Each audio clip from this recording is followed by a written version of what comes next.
Assalamualaikum warahmatullahi wabarakatuh. Alhamdulillah, Asma'ul Husna yang ke-96, Al-Hadi. Hadi maknanya nama Allah, mana maha petunjuk. Dan Allah bersifat petunjuk.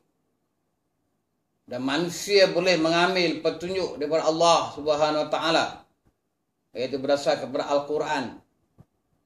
Dan juga kitab-kitab wahyu Allah yang terdulu daripada Nabi Rasul. Manusia boleh mengambil daripada petunjuk Allah Subhanahu Wa Taala atas nama Al-Hadi. Dan manusia juga boleh nama dinisbahkan pada manusia, dikatakan Abdul Hadi. Abdul tu hamba, Hadi mana petunjuk, mana Allah.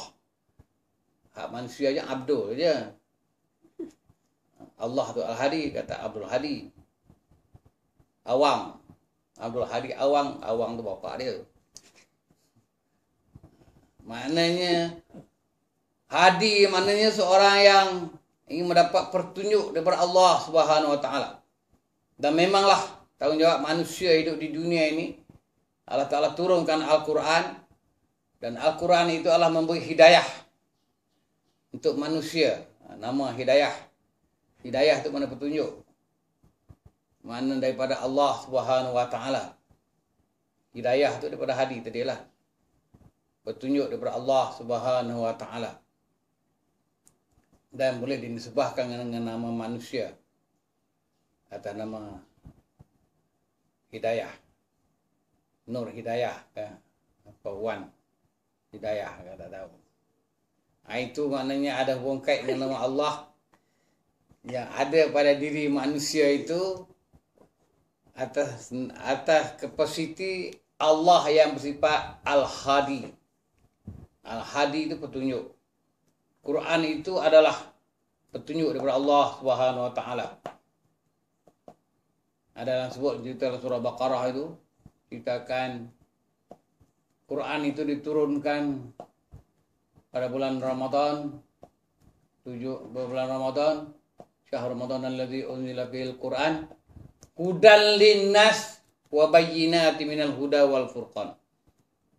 Bulan Ramadan itu adalah bulan dikenali bulan turun Al-Quran.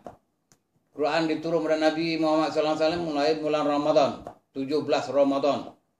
Ceritanya Nabi sedang berada di Gua Hira. Bila ada petapa itu, datang malaikat untuk menurunkan wahyu padanya pada 17 Ramadan. Itu mula turun Al-Quran. Dan pada malam itulah juga dikatakan malam Lailatul Qadar. Itu cerita asalnya malam Lailatul Qadar. Malam Lailatul Qadar ni kalau siapa beramal kena malam Lailatul Qadar itu, Allah Ta'ala akan menambahkan amalannya itu berganda-ganda.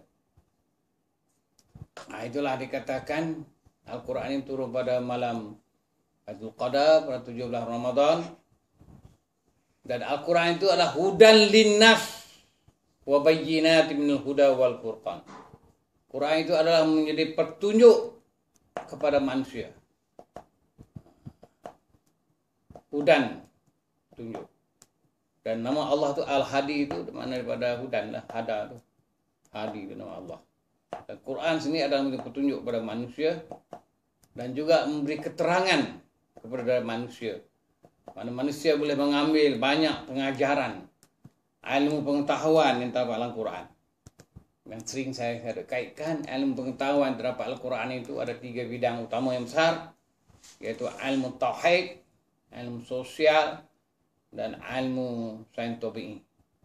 Dan banyak kuliah yang saya bercakap pun tidak lari dari 3 bidang ilmu inilah. Maknanya terdapat dalam Al-Quranul Karim. Hudan linnas wa bayyinat. Dan Allah menerangkan setiap bidang ilmu yang tersebut, katakan ilmu tauhid, ilmu sains sosial, sains tabi'in ada di dalam Quran. Nak dibincang satu persatu ni awaknya panjanglah ceritanya, nantilah boleh disambung atas nama Tuhan Al-Hadi. Jadi memanglah Al-Quran itu menerangkan keterangan di dalam Al-Quran tentang ilmu pengetahuan.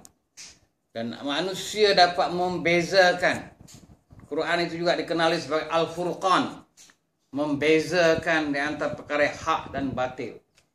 Allah menerangkan belaka, ini perkara yang benar, ini perkara yang salah. Manusia lah mempunyai pilihan mengambil jalan yang petunjuk Allah, jalan yang benar, dan menolak jalan yang salah, itu jalan daripada syaitan. Syaitan pun dia sibuk juga untuk mempengaruhi keadaan kehidupan manusia di dunia ini. Bila taufiq wal hidayah. Assalamualaikum warahmatullahi wabarakatuh.